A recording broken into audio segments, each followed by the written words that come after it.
Welcome to Mark My Words, a podcast that not only aims to inspire and teach the listener about entrepreneurship, it also aims to give my guests an opportunity to talk about their unique journey in entrepreneurship and life. So join me and my guests as we meet at the crossroads on Mark My Words.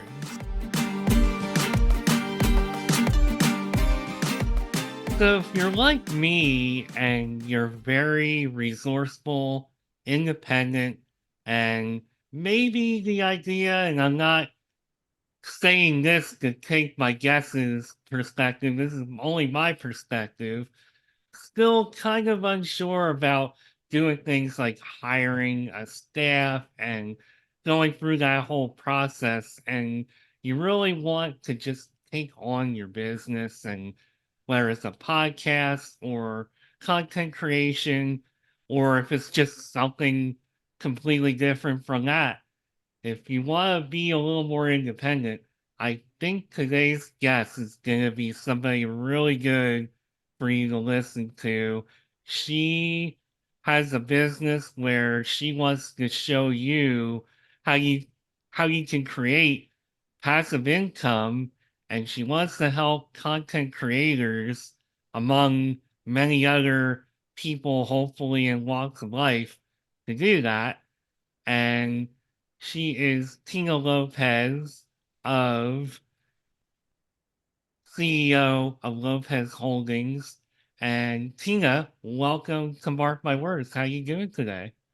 I'm doing good. Thank you so much for having me. Super excited to be here. Well, I was doing some research literally right up to the minute that I connected with you on this call. And I actually read a post that you just posted. And I think you know what I'm talking about. I want to get into that at some point because that was so well written. I just happened to come across it. I swear I'm not like, what's Tina doing? No, I just literally, I'm like, okay, I got to prepare for this interview, not that I haven't been, but it's like last minute, what do I need to do? And I thought what you had to say there was great. So we'll get into that in a little bit. But I like to start off. So the thing that inspired me to do this show was not only my path in life and career, but I'm curious to know about other people's paths and the fork in the road or forks, however many there might be. I feel like I have several. I love to go all the way back and just kind of kick off and ask what exactly. So you're running your own business on the internet, probably something you didn't envision a few years back when you were younger. What were you thinking about when you looked into the future, when you were growing up and you were majoring, I think, in business in college? And what Yeah. exactly did you have in mind? Yeah, so I always make this joke with my friends and family that like when I came out of the womb, I said, "Oh, I want to make money." But jokes aside, I have always been entrepreneurial at heart. So just for context, my dad came here from Guatemala literally with nothing, and so he was the first one to graduate from college, and he was also the first one to really start his own business. And so he actually started the business when I was born and had a whole separate conversation with my mom about it. But anyways, that entrepreneurship spirit definitely comes from my dad, but the creative side definitely comes from my mom. So my mom has always told me at a young age to think outside the box. And so I'm someone who, again, likes to think outside the box, mostly because I've been prompted to at such a young age. But if you were to ask me what was my first dream was to be a princess. My second dream was to be a chef, which is very ironic because I don't like to cook at at this age, but I do like to eat. But no, seriously, so when it came to entrepreneurship, the first business that I ever had was actually a henna business. So if you're familiar with like Indian weddings and things like that, henna is a form of body art design, right? And so that was actually very successful. I did that when I was middle school all the way to high school and a little bit of college. And that was actually very well because we did, brides, festivals. We did an event at Google. And so, that was a really good run while it happened. And when I got into college, I thought that, I really have a passion for entrepreneurship. I really wanted to help people. And so originally I thought I wanted to go into coaching, which I did. I went into coaching as a business coach because I learned a lot of strategy in terms of marketing throughout the years that I knew how to get clients, I knew how to sign clients, and I wanted to teach specifically life coaches how to do that as well because I'm very big in the coaching space in terms of I have a big belief in how it can really change your lives, right?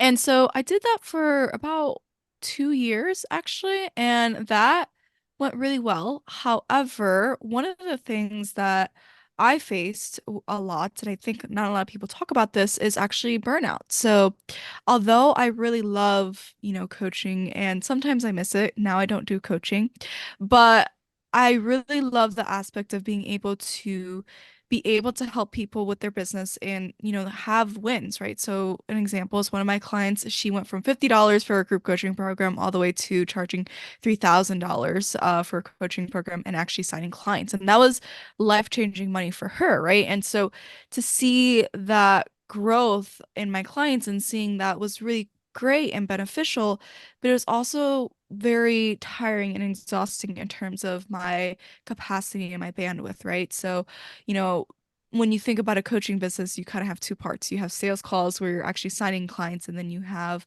coaching clients where you're actually doing the fulfillment, and then you're doing everything else in terms of marketing and customer support and all those things. And I got to a point where I was super burned out and I just couldn't do it anymore. And I call it my dark day of burnout, but like it was just really like back to back. I think burnout has a way of bleeding into other parts of your lives. And so I had back-to-back sales calls and all of them said no. It was like 20 plus sales calls. And I was like, I know how to do sales. Like this is not me. Like there's something deeper here, right? And so I got on a call with my coach at the time and she said, like, Tina, I think you're burnt out. And I was like, huh, I think you're right. And so I actually within, a weekend, I decided, hey, told my audience I'm not taking on new clients. I'm finishing out the contracts that I have right now, but we're just going to go on a little bit of a, sabbatical, right? And so I took 4 months off and I really kind of took that time to identify like what is it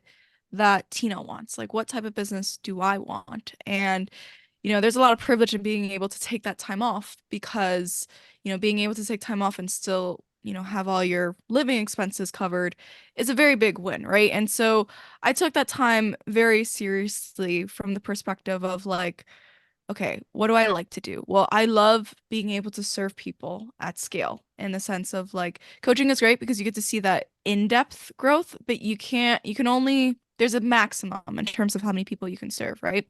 And so I was thinking to myself, well, like, well, I like helping people. I like sharing knowledge. I like talking about these new strategies in business and what's working, what's not working. Like, how can I reach millions of people with, as with no time on my calendar? And so that's where I kind of stumbled onto content creation via my blog on Medium, where I was like, you know what, this is actually pretty good. And it's still delivering the mission of being able to help people through online business. I like to say I have two missions in life. One, teach people how to have generational wealth through business, and B, to teach you how to have the time in life to actually enjoy that wealth. And so that's when I landed on content creation. And I told myself, if we're going to do this business, there's kind of three non-negotiables. One of them is it needs to be only passive income. The second one is it needs to have no sales calls. Don't like sales calls, don't want to do them. And the last thing is that I can't be a bottleneck in my business, right? And so what that means is that I don't want to manage a team. I don't want to, you know, have my presence be a requirement in order for my business to thrive. And I can say, like, it took me 2 years to build this business, and we're gonna get into it, but that is kind of the rough synopsis of my story so far. So, first of all, that was great summary. Secondly, you were able to take time off as I had to mute myself to get a drink. So, one lesson to pass on, don't have anything with nuts before you do talking because it might get in your throat. So I had my throat completely cleared. So putting that aside, hopefully I'm good now. You took 4 months off for Mhm. yourself. And did you just not have to worry about finances at all? Did you have like a savings? Yeah, so I like this methodology. It's called the profit first methodology. I think if you have a business, everybody should definitely look into it. It's basically, you know, it's allowing you to teach you a strategy on how to save money, but also actually profit from your business from the beginning.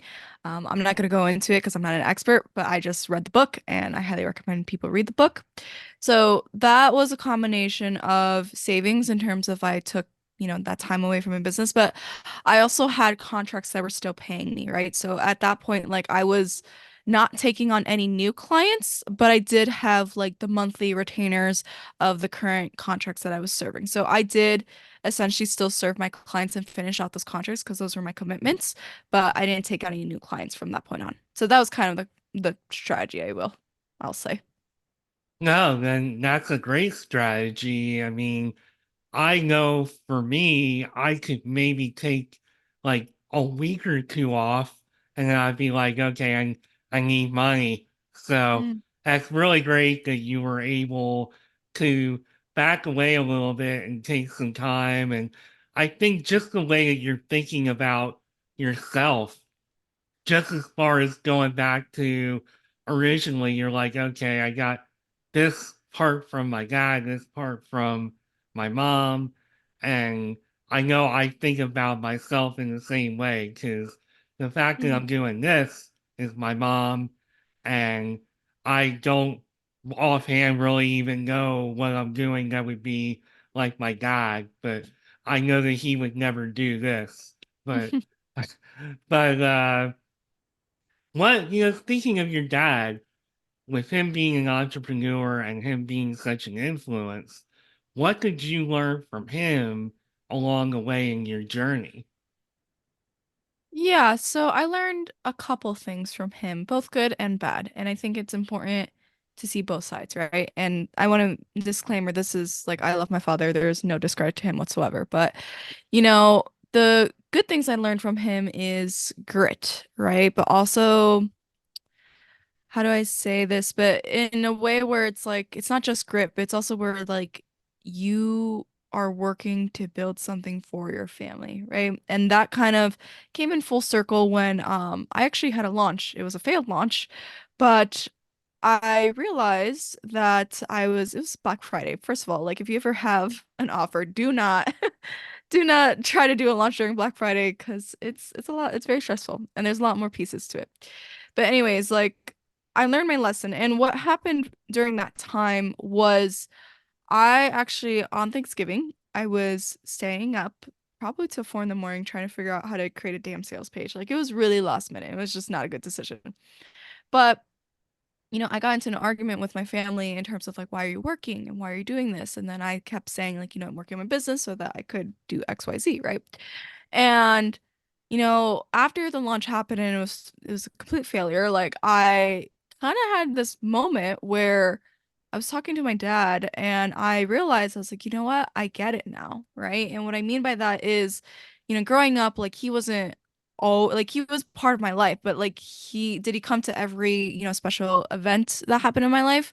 No, because he was building a business. And I think there's a very real, you know, time and hustle it takes to build that business. And so his always thing was like I'm working. And so as a child, like I didn't understand like, okay, why is work more important than me, right? And I'm not saying it is, but I understood finally when I had that experience, I was like, oh, like I'm working because I want to provide a future for my family. Right. And so it wasn't until like I had that experience where I said no to my family that I finally understood maybe the experience that my dad had in terms of, him saying no to me growing up. And again, like I had a great childhood. He was an amazing father. He is still an amazing father. But I think what that taught me was still needed to choose to not be in a situation like that going forward. And what I mean by that is like I after that experience, I never want to say no to my family if I have an option or if I have a business going on. Like I need to make sure that business comes second to my family, and that means I need to build the systems, the income, the passiveness in order for me to say yes to my family and say no to my business. And I think a lot of people, especially in the entrepreneurship space, they're like, "Oh, hustle, hustle, hustle."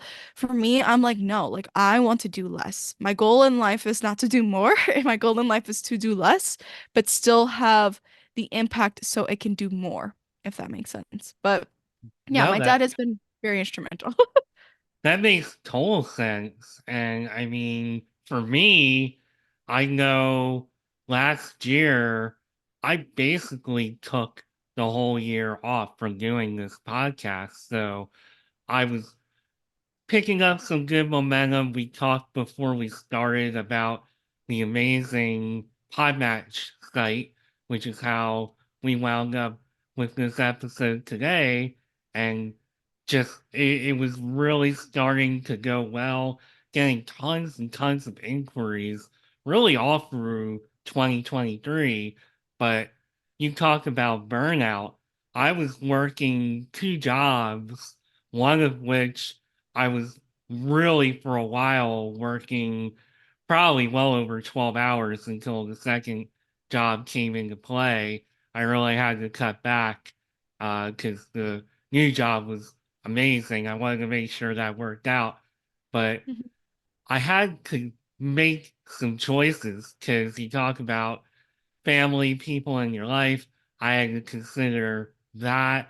So many things had to be considered. There just wasn't enough time for it all. So I had to put this show on the back burner for a little while. And after the other job, the one that was just kind of like a freelance job, I basically was like, okay, I need some time. I'm completely burned out from that experience because I did pretty good money working a freelance job, but it was like a terrible experience. And I'll talk about that another time, but I really just needed the time. And once I was ready, I had something come up personally. I had to put it off for a few more months. But finally now it's like I'm in a real good space and I'm ready and my whole heart is into it. And I'm still getting tons of inquiries for the podcast. That hasn't stopped. I've been getting really great guests, including you, and it you can afford to take that time. I mean, unless money is a factor, you can afford to back away. And Mhm. luckily, I still have like a regular full time job, which I kind of not so much want to talk about that, but I'm hoping to eventually talk about how you're using automation for your business and to help others because I need to learn a thing or two. I've been doing this show for more or less, minus the time I took away. I mean, it's been like 4 years. So I'm still, I don't know what the timeline is or what's going to happen in life. You don't know what's going to happen, but there has come a point where you learn some things that are actually going to help you rather than just, well, I got a ton of great guests, the episodes are solid, but there's a lot more that goes into running a business than just, for example, I have some great guests and having great conversations and I'm putting it out there and people are appreciating what I'm doing it could be a lot better. So that's where your perspective and what you're doing helps people like me who's like, okay, do I roll the dice on hiring this person coming out of college or just this random person trying to get themselves going with liaisoning or whatever? I can kind of like just leave that open-ended and you can jump in, and if you have anything to say, I'll let you say it. Yeah, so I think, running a content business, as you know, is very hard in terms of like the sheer amount of content that you need to put out just to see a level of success is a very large mountain to climb. And so what I've realized is that there's two sides of content creation, and I think it's important to decide what you're optimizing for, right? So there's one side where are you creating content to build a brand or are you creating content to make money? And if you're taking one side versus the other, then there's different actions you need to take in order to do that, right? I've been able to figure out how to cater to both sides, right? And so the way that that looks like is we'll talk a little bit about the brand side. When it comes to brand, that's where you get into the aspect of you need to create large amounts of content to different platforms in order to be seen, in order to be heard, but in order to, build those vanity metrics of being liked, right? And so, in order for you to pump that much content out, you need to spend a lot of hours in the creation phase. And oftentimes, what I see with creators is that they get so burnt out that it ends up just being like a whole, mess. And so, what I think is a better use of your time is if you're building a brand, is to create content once and to let automations do it on the back end. And so, what I mean by automations is I'll give an example for myself, right? So, for me, I write email, right? I write one email a day to my list, and that's my long form content pieces, or it could be a blog article, right? And so what I would do is once of my, content is all ready to go, I just automate the content repurposing. And what that means is essentially I take that content, put it through my daily content generator, which is my automation, and it's one of my digital products that I sell. And so, what that daily content generator does is it takes that content piece and it uses AI to basically say, hey, look at this source content, create a Twitter thread for me, create an Instagram post for me, create an Instagram or create a IG reel for me. All these different types of things where I can actually leverage AI to do the human thinking in terms of actually the repurposing part, right? So what it will do is the AI will take that, create the content pieces that you ask for it to create, and then I have the other steps or automation where it actually posts on my behalf, right? So my, automation, the daily content generator will take the AI content and it'll actually, post to Instagram for me. It will post to Twitter, it'll post to LinkedIn, all these different platforms. But I actually didn't even lift a finger because I set the automations once, have 20% of your time do 80% of the work, right? The 80/20 rule. And so that automation truly is how I'm able to create content at scale by creating content once. So that is the brand side, right?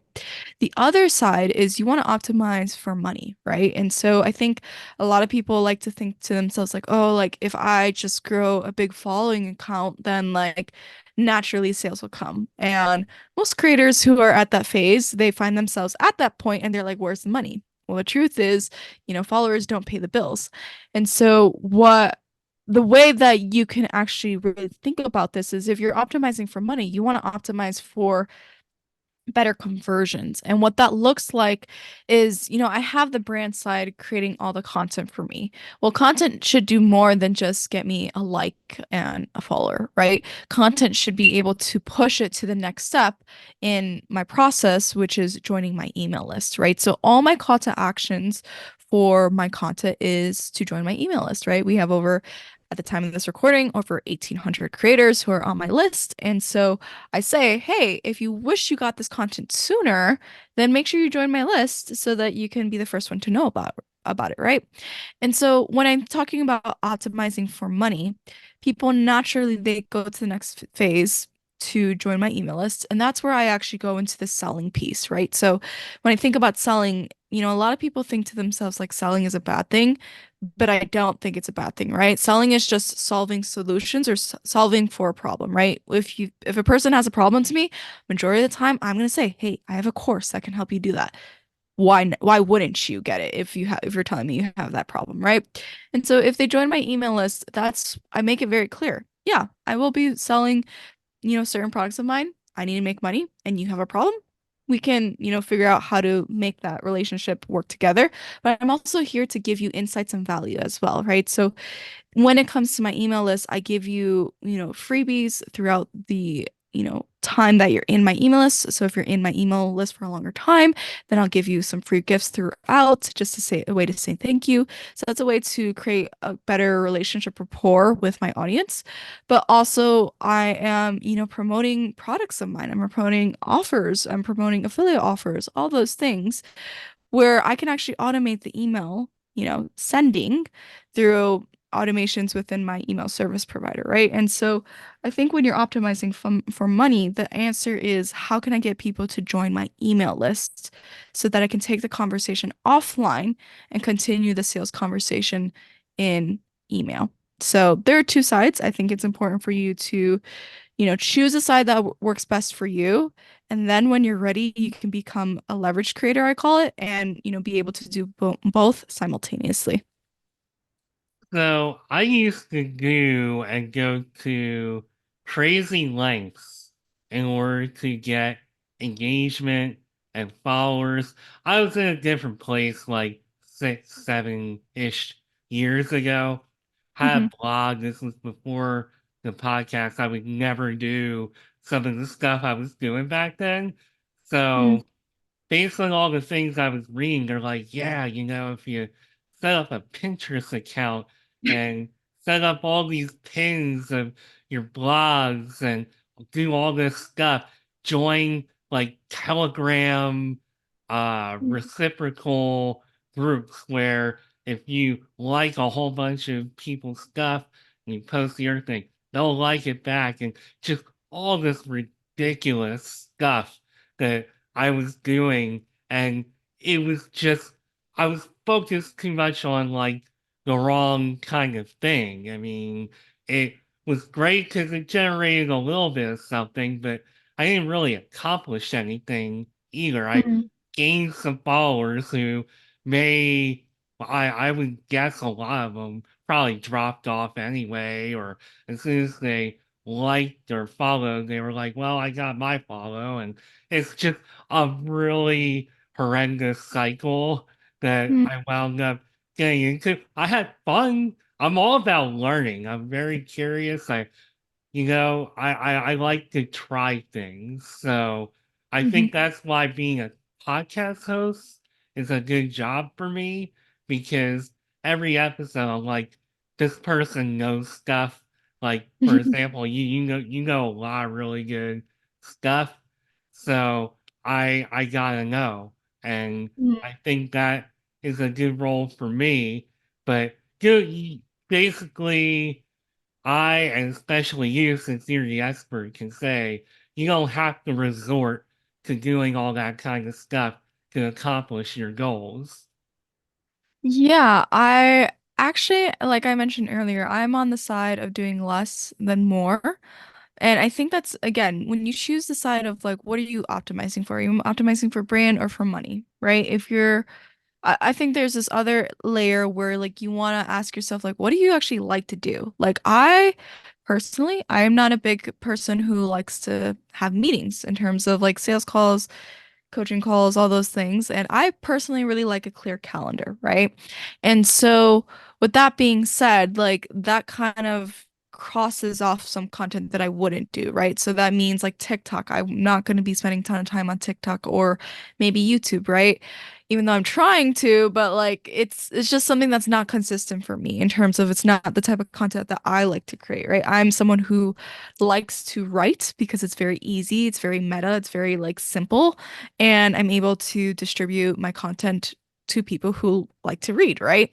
And so, like, I think it's important to ask yourself if you're going to go down this content creation route, like, what is it that you really like to do? If you like to read, maybe you're someone who likes to write. If you like to watch Netflix or YouTube, maybe you're someone who likes to be a YouTuber or like to do video content, those types of things. And then you choose your content style, master that craft, and then you can get onto all the pieces of automating, repurposing, and going to different platforms.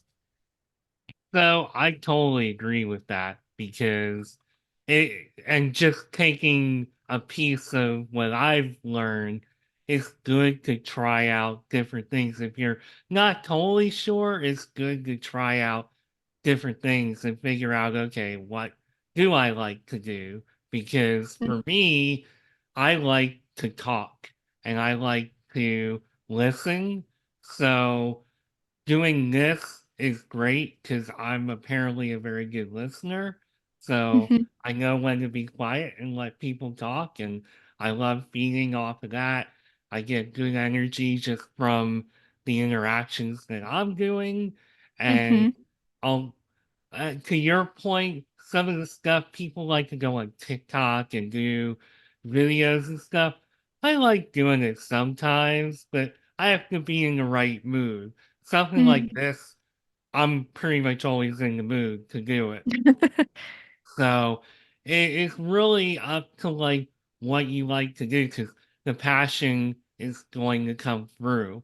Because Mhm. I could sit here and talk to you about all the things because it looks like you did a lot of different little jobs leading up to when you decided to be like full-time entrepreneur, coach, and what you're doing now. And I could talk about that. And I do tend to ask those kind of things on this show because it's interesting, but it just doesn't feed into your passion at all. Like just listening to you talk, I don't see much evidence of anything that reflects who you are now. So, I mean, was just to quickly ask, was that on your mind in that time frame? Like, man, I'm just not passionate about what I'm doing at all. I need to just go start my own business. I need to do my own thing. I think it's important to decide what works for your lifestyle, right? And so I am someone who I like to do a lot of different things. I don't necessarily have the problem of working more. I have the problem of working less, which is a different conversation, right? But I think for me, it's like even when I was a kid, like my mom would take me to, swim lessons, wood shop, Legobotics, all those things. And so I have always done something in addition to my main thing, right? So when I was in school, I had a coaching business. When, I had my 9 to 5, I had my content business. When I had all these things, I was always doing something on the other side, mostly because I got bored, right? And so like it always and this might be a hot topic for some people, but like it always surprised me where like I would meet people and they just like, oh, I just do my 9 to 5. And some people are very satisfied with that and kudos to them. But like that's just not me, right? I will always be doing something, whether it's content creation, whether it's real estate, whether it's something else. Like I think it's important not to pigeonhole yourself into like one thing because you know it's great to be multi-passionate. It's great to allow yourself to learn in different areas, right? And so is content creation all that I do with my time? No. If anything, it maybe takes 20% of my time. I have a life outside of my business, right? And so I think it's important to like know that like your business is not your life, but also whatever you're doing may not be forever, and that's okay. So I am still 9 to 5, but I've been working remotely for the past 3 years, which is mind blowing. It's been life changing. Even though it's not my own business, I'm still working remotely and it's changed my life immensely, which is a whole other conversation. But I really feel like you have to know like I think there came a point for me where yeah, I had a lot of passion. I've always been passionate about media, Mhm. television, ever since I was real little. So I picked the right field, still in that field today, and I knew that's what I wanted to do. But I think because of some things going on with me and just some obstacles I've had in my life, just things I was born with and whatever, it's like, oh, I can't ever be in front of the camera. I don't sound right. I don't have the right look. So for a lot of years, that kind of thinking was holding me back Mm, from doing the kind of thing I'm doing now. And I'm mm, learning that, if I wanted to be on camera as on camera talent, maybe that wasn't as far out of reach for me as I might think. I mean, mm. it helps if you don't eat a kind bar 30 minutes before you're supposed to do a podcast and get the nuts stuck in your throat, and after all these episodes know better. So that's a lesson to learn right up front there for me. But I really had that holding me back. Mm, And I know that for years I was happy just doing that 9 to 5, like, okay, I'm working towards that goal. Like, I still had goals in mind. I still have goals because I don't mhm. know where this show is going to take me. I see it starting to take me more and more where I want it to go. It's a long process, but Mhm. it's taking me more and more where I want it to go. And you really have to be persistent and have a certain level of drive to stick with something that's moving that slowly, I guess. It's been a Yeah. few years Yeah. of it now. But Yeah. I know there's a lot of people I've crossed paths with. They're perfectly happy with the 9 to 5, and there's nothing at all wrong with that. But if you do have any kind of passion or really are feeling stuck or whatever it is, and you just have that feeling in your gut that there's more to my existence, there's more to life, then Mhm. I'm a full believer in at least trying to act on that, which is what I've been doing. And yeah, I mean, it depends on you. Yeah, I mean, I think it's funny that you say that because like I sometimes like peruse like Reddit, which may be like a rabbit hole, right? But a lot of times, if you've seen the entrepreneurship subreddit or community, you'll see a lot of people ask like, "What business do I start?" Or a lot of mindset things where it's like even like, "I know I want to do this. I know I want to be an entrepreneur, but I don't know how to get started." Or "What do I do?" All these things. There's kind of like a lot of people just want a roadmap in terms of like how to get started. But I think the big piece that people underestimate is like you don't know what you're signing up for, right? And so this is not to, this is not to discourage you from taking that step forward, but a lot of times, I think it's important just to try, right? You don't need to have the full like roadmap in order to take your first step, right? There's this quote, I can't remember what it's from, but it's either it will be one day or it'll be day one, right? And so like if you're gonna try, like try now, right? The next best day that you have was yesterday, and so the next best one is today. And so like even it's just like a small thing, right? You don't need to have like your next $10,000 month. I don't think that's necessary. Maybe the first thing that you want to do is identify like, okay, what do I like to do? What are the things that I would like to create? Those types of questions, right? And so, it could be a small drip of process, but after so many drips, you'll get a full cup of water, right? And so like you really just want to be able to not necessarily push but just to allow yourself to take the next step, but also like know that this is not the end all be all, right? As I mentioned in our beginning of our conversation, like I had two, maybe three businesses before I landed on content creation. And every single time those businesses didn't work out, I learned something where now, 3, 5 years later, I finally have a business that is profitable, that does pay me, that is self-sufficient.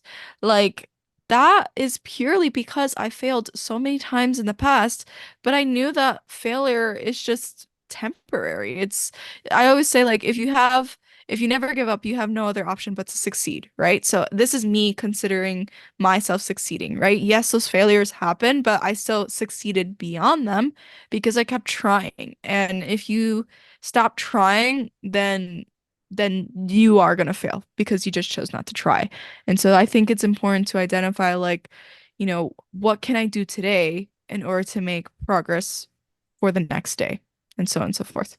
And that's so well said. I mean, I look as you're talking, I'm thinking about my path. So back in 2019, I think it was, when I was really starting to plan, okay, what's this show gonna be about? What's the theme? So I had no microphone, no light, no pod match account, no uh podcast server account. I nothing. Mm, So I had to go and do my research and had to find out, okay, what's at least a decent mic that I can use because back in hmm those days, it's like, well, I don't know if I'm going to be doing this in 2024, but I'm still using that mic today, and Yeah. hopefully it still sounds pretty good. I'm still Yeah. using the same light above me, and I'm thinking maybe those two tools together might have been somewhere between $100 and $200. I mean, Mm, just that's probably a little bit of money for some. I mean, it's not a huge investment, but just setting up, okay, I have a pod I have podcast hosts. I have, you know, I know what the theme is. I have a name for it. It really just using me as an example. It doesn't cost much or take much to just say, okay, this is what I'm going to do, and I'm going to do it. Go on Facebook. I found a lot of guests on Facebook podcast groups and mm, just started there without even paying a couple bucks for Podmatch. So it's mm. like, if you want to do something, it doesn't really take all, you need tools and you need to do your research, but you can, especially today, you can pretty much get anything ramped up if you're feeling it and you're passionate and you really have the desire to do it. You can do it. So don't Absolutely. let anything hold you back like, oh, I can't do that because you can. And I'm an example of it. And I think not only are you an example of it, but you're like an excellent example of, look, I'm going to succeed and I'm going to take my time back too, because time is precious and Mm, valuable in life. It's a lot more precious than I think a lot of people think. And as I get older, I'm like, man, time is valuable. So I commend you for figuring out such an amazing model. So, yeah. um, I'm just, hey, I'll definitely give you a little more time to talk here. I feel like we covered this post without actually directly addressing it. I mean, basically just talking about your uh your goals and just you know basically grinding it out every day. I feel like it's just I'm paraphrasing and para-reading here, reading, so that I can focus on you. But it's everything we're just talking about here. So yeah, just amazing. So I don't know if you want to speak to that anymore or not, but Yeah. So 2024 goals. I'm glad that you have the I'm glad that you have the blog article up. I actually write that online and just to my audience just to keep myself accountable. So, you know, I've had to identify like what is it that I really want in terms of this year. And so, like I mentioned, my goal is to do less, not to do more. And I'm actually like currently in this phase where I'm like actually like cutting a lot of things out, cutting a lot of activities because they're not optimized for money. And so like for me, like I'm on that side where like I've spent the past 2 years building my brand. Like people like I definitely like get tagged in a lot of different articles because they know me, they see my content, and I've gotten a lot of opportunities from my blog, which has been very helpful. It's actually very nice because, it's kind of like the thing where you spend like so much time building this content business. And I feel like this is the year where things are starting to pay off in terms of opportunities, income, and that type of stuff. And so for me, my goal is to optimize for money, as I mentioned. And so, what I mean by that is there's kind of three pillars that I'm focusing on a lot. I'm focusing on collaborations and traffic so I can build my audience even further. I'm also focusing on income, right? So, I am of the mindset where I rather focus more on income generating activities more than, brand building activities. And so what I mean by this is like when I even think about like my day-to-day activities, like today, for example, I thought to myself, like, okay, do I want to create content or should I build out an email funnel to sell a product? Well, if my intention this year is to put money first and to actually optimize for money, then it's going to change the activities that I do. So I chose, building an email funnel to sell my product. And so, it's just front loading the activities that are going to optimize for money, but are also going to allow me to really live my life beyond just building a brand on the internet, right? And so when I think about my 2024 goals in terms of in a nutshell, like I want to do 30 podcasts this year. We're doing one right now, right? And so I'm almost at my goal so far this year. And that is to build my audience, but it's also podcasts are great because it's evergreenable, meaning that it's a searchable 24/7, 365 days a year. And the other layer is I want to grow my email list to 10,000 email subscribers. And so I'm doing a lot of activities that leverage strategies to get me there quicker. And so that's, either freebie swaps, bundles, those types of things, right? And then next goal, which I think is an audacious goal, but something that I'm definitely very much optimizing for is $1,000 days. And so what that means is like I want to make $1,000 a day in passive income, and that's what we're gonna do. Whether or not I achieve that goal, like is not the point. The point is figuring out how do I get there? What tools and strategies that I actually need to focus on to optimize for that goal, right? And so if I'm able to do that, then I'm able to actually really allow myself to, you know, travel more, to do other things in my life. And so, I think a lot of people focus on like the metrics that they're hitting. I am really focusing on the habits that are going to help me get there. Because I know if I set these goals, if I set these metric goals, then it's going to challenge my mind to think differently on what are the habits that I need to adopt in order to actually hit those goals. So, that's kind of like my nutshell for 2024 so far. No, those are amazing goals. And I know I have the same goal of getting on more podcasts, which again, just by doing this for so long, is actually happening pretty organically. So, not to discount having to put in the work, but it's actually starting to pay off all that work I Yeah. did do. And so again, the work, it's important to do the work, but it'll pay off in the long run. And that's a lesson I've learned. I'm sure it's a lesson you've learned. And I personally, if I could make $1,000 a day, I could quit my day job. I would be very, very happy with that. So I think that's a good goal. I think that's a realistic goal. Not that you asked me, because I don't actually, I'm not an expert. That's why I'm in the hosting chair. But I think that is a tremendous goal. I think that's an attainable goal. So that's amazing. I love that even though your goal, one of your goals is to do what you're doing pretty passively, I guess, and through automation, you want that to work for you.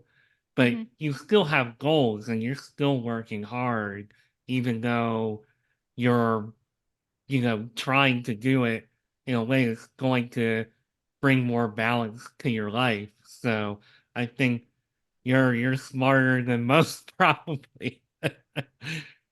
So Yes, I don't know if it's smarter, but I definitely think it's more strategic and just more thought out. I think a lot of times people don't really like to think, which I want to precursor this, but like when I say think, I mean like really think things through. I know when I say this from the perspective of like, I know I'm someone who used to have a lot of shiny object syndrome, and sometimes I have it now, where I like want to do so many different things, but then I need to actually think through like, what are the things that I'm doing? Does it cater towards my goals? Does it, go through my filter process of no sales calls, no team members? No, I don't want to be a bottleneck. And if I think those things through, then 80% of that shiny object syndrome is pretty much gone. And I'm allowed to actually focus on the strategies that move me forward. So I think it's just like you really need to think through like what is it that you're doing? Yeah, I couldn't agree more. So, one thing before we get to the end of our time, I don't want to take up your whole day or make this like a 2 hour episode here. I do want to ask you a little bit since we haven't really talked a whole lot. So, your actual client, how are you mentoring them and how are you actually helping them? Because it's easy to just say, well, we're just going to use AI and we're going to automate and boom. Hmm. But there's more to it than that. How are you helping them to achieve their goals? Yeah, so this is going back to my mission of like I have two missions in life. One to help you build generational wealth through business. Two, to help you create the systems and strategies so you can actually have the time to enjoy that wealth, right? And so when we think about my offerings, right? So I have three offerings. I have for different areas, but like I mentioned, I don't do coaching anymore, right? So I don't have any you know, one-to-one clients in that aspect or even group clients because that's just not what I like to do, right? But I still want to teach people. And I'm a teacher in the sense of like I like to teach and then, motivation and all that action building should come from the student, in my opinion, right?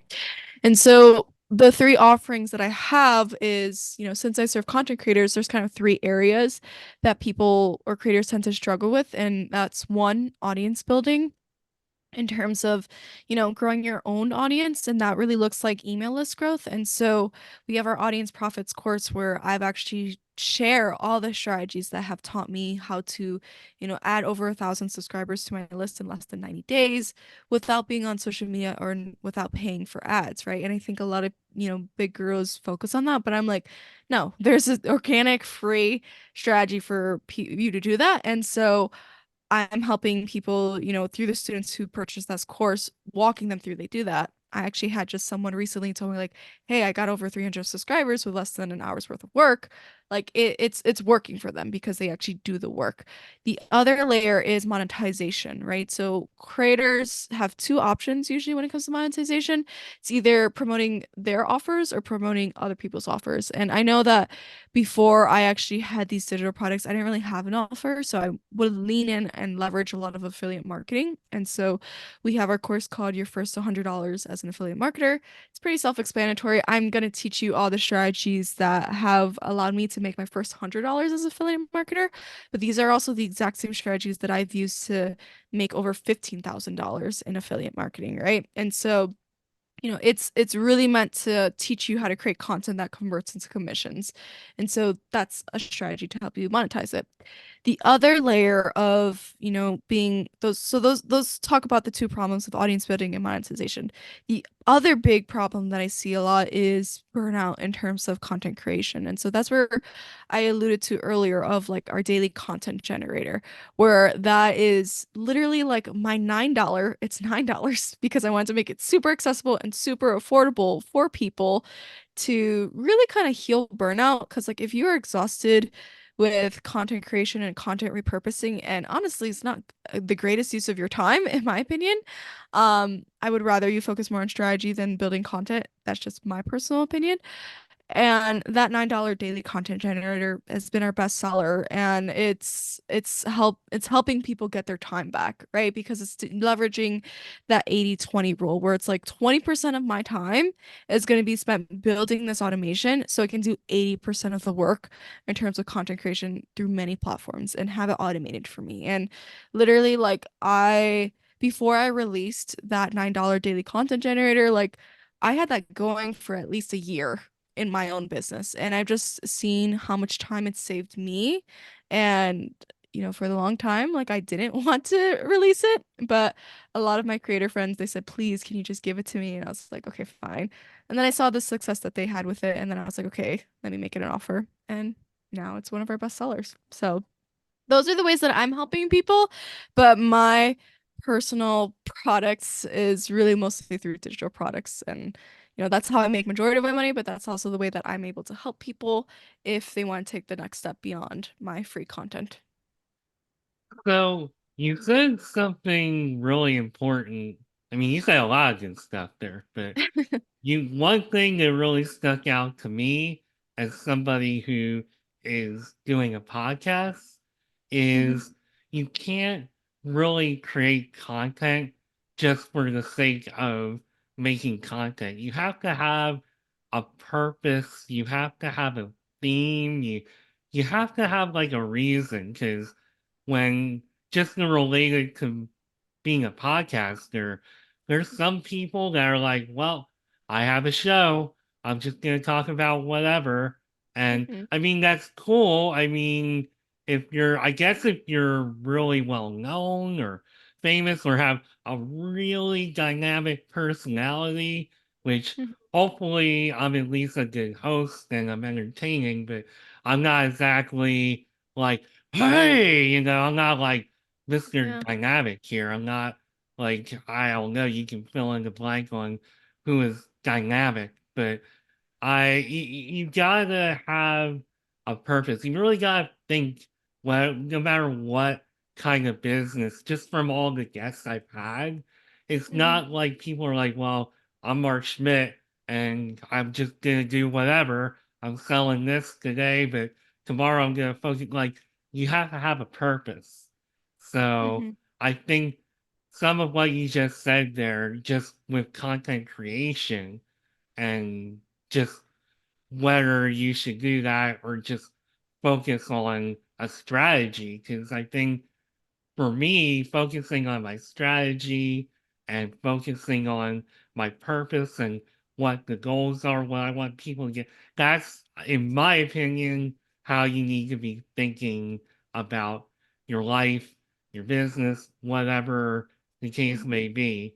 And I also want to note that me being a curious person I am, I tried doing ads. I've tried affiliate marketing, and I'm so thankful for people like you who do know something about affiliate marketing. Because when I had a blog, I was just, oh, I'm gonna just throw these ads on my blog. People are gonna find it, and boom, I'm gonna make a lot. No, that's terrible. That's not.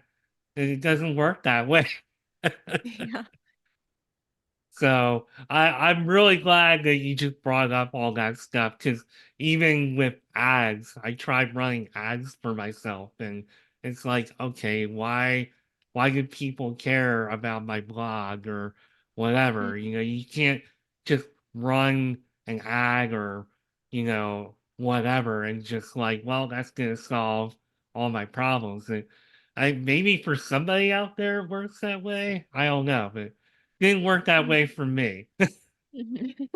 No, I understand. The ads hasn't worked out for me either. So that's why I like to use different strategies that are free and that are organic and yeah, that are helpful. Well, speaking of your strategies and what you have to offer, can you tell everybody how they can get in contact with you or through your automations and how they can learn from you and work with you?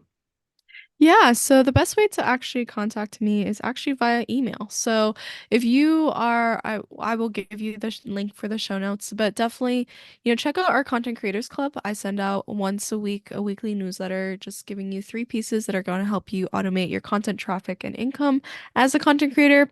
And so that's like my best way to really like engage with me in terms of like if even if you send me a reply via my email, right? Then like it goes directly into my inbox. I respond to all the emails that I get.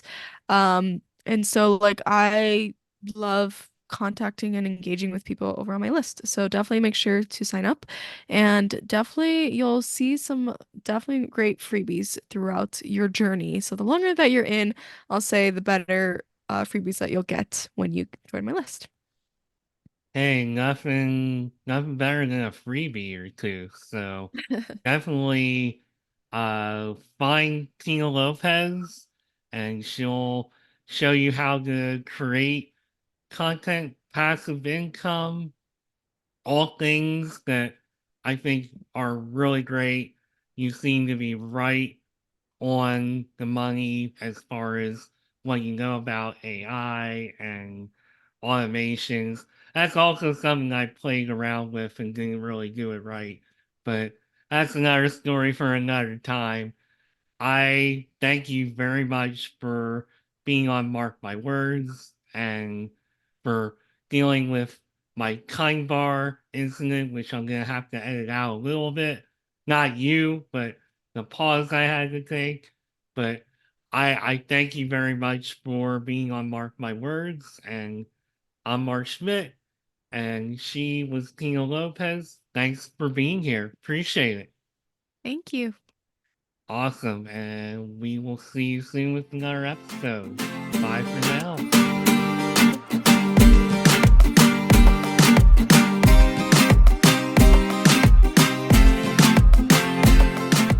Thanks again for taking time out of your busy day to listen to Mark My Words.